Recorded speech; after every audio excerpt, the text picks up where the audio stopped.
That's awesome. I can actually, I truthfully, I really appreciate this because. And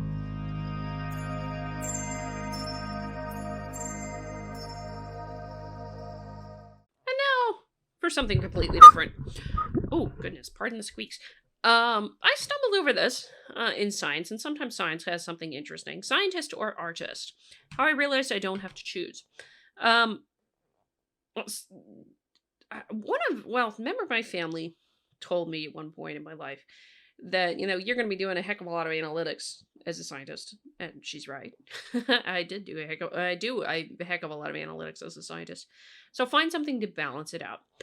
And so I actually related to this article in the sense that you do need balance, actually, as science. And this is going to be a lot lighter than the video yesterday.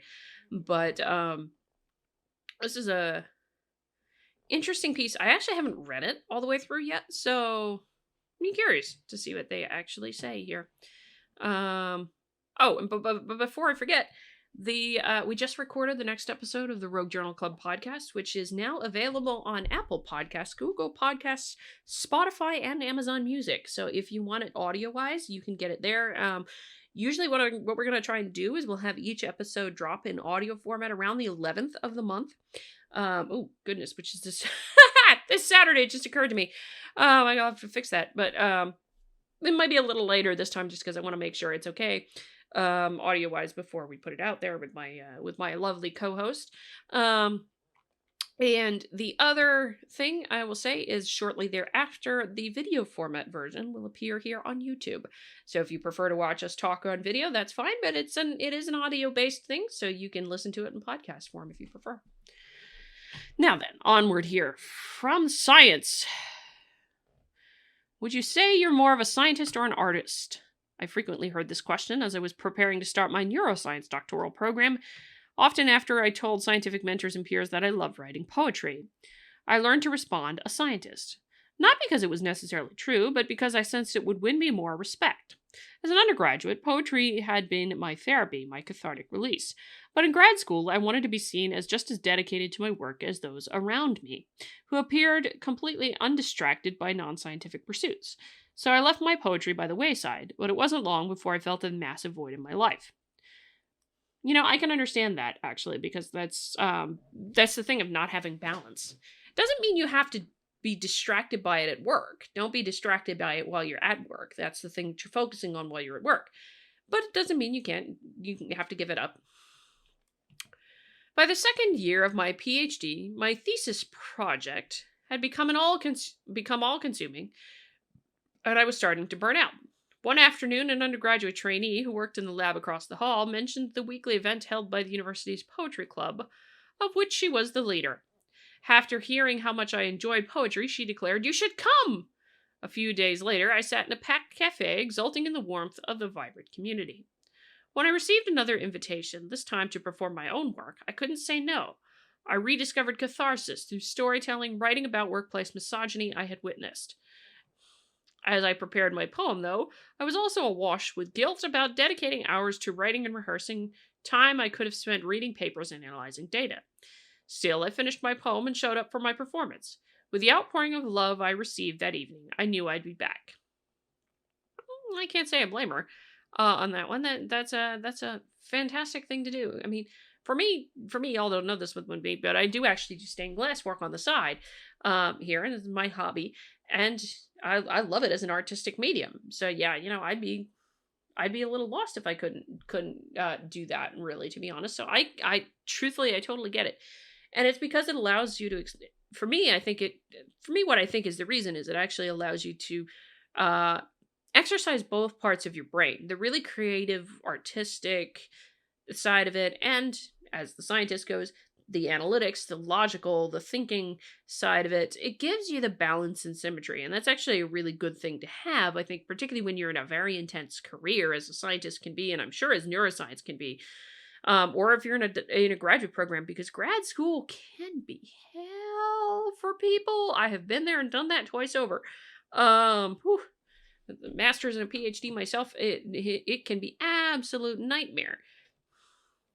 I continue to write and perform, but I still worried about appearing less than fully dedicated to my science. So when a senior grad student in my lab whispered, "I hear you perform poetry." I froze. Was my cover blown? My heart began to race. She went on to invite me to perform at our department's art gala, a talent show of sorts, showcasing faculty, staff, and trainees. By the way, Cheryl will be performing, she added. I was surprised to discover that Cheryl, our lab's principal investigator, was a dancer. I excitedly sought her out, and we spoke for more than an hour about how science and art can intertwine. She explained that my skill with picking up patterns in experimental results was the same one I used to create rhymes in my poems. With Cheryl as a model, I decided to perform at the gala for once, not feeling I had anything to hide. So here's the thing with that. We're not wrong at all here in this case. A lot of the things we do, particularly in physical sciences, we're looking for patterns and we're trying to explain the physical reason those patterns occur, those particular things occur. You do the same thing in a lot of artistic pursuits. You end up working with patterns, making things in shapes, beautiful shapes and beautiful colors and what have you, and patterns that really catch the eye or might interact with light, or any number of different things. So there's a lot of parallels actually between the artistic and the scientific in that sense. And like I said, gives you a lot of balance. So one of the reasons I do my own artwork. The night of the gala, I marveled at the talent on display, including stunning musicianship and visual art. Chatting with the other performers, many of whom were also graduate students, I realized many shared my concern that peers might interpret a passion for art as a lack of passion for science, or at the very least, a distraction. But over the course of the evening, I found myself at peace with the two halves of my identity. I got the feeling that others felt the same peace too. Since then, I've continued to embrace all of me. While completing my PhD and moving on to a postdoc, I frequently scribbled lines of poetry on post-its and Kimwipes and wrote poems during my lunch break. Some mentors and peers have seen the value of this outside interest, others have been skeptical. But when I have my doubts, I think of my PhD supervisor and renowned 19th century neuroscience Santiago Ramon y Cajal. I butchered the pronunciation on that. I apologize. Whose beautiful drawings of the central nervous system can be found in science textbooks and art museums in equal measure. I did not know that. To be honest. I'm going to have to go look for that. I'm very curious. And now if someone asks me whether I'm more of a scientist or an artist, I very proudly say both. Well, good on you. That's awesome.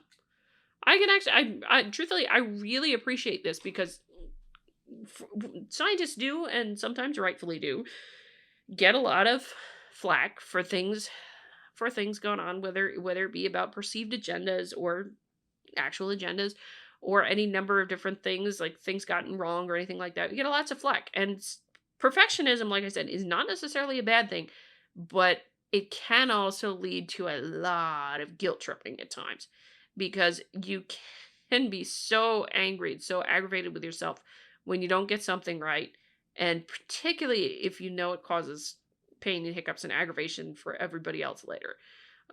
If you're working in a lab, or if you're doing a weather forecast, or anything where science involves a great deal of precision that also interacts with human lives, is very, very stressful. You have to get it right because you want to protect human lives, but at the same time, when you don't, that one just hurts. So, yeah, that's all I have to say. Actually, that's a really nice short piece, lighter than yesterday, I'm sure. But what do you think?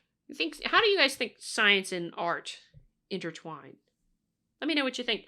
Comment below, share the video, subscribe to the channel, like the video on the way out the door if you liked it. And until next time, I'm Adrienne, and I hope you stay curious, my friends.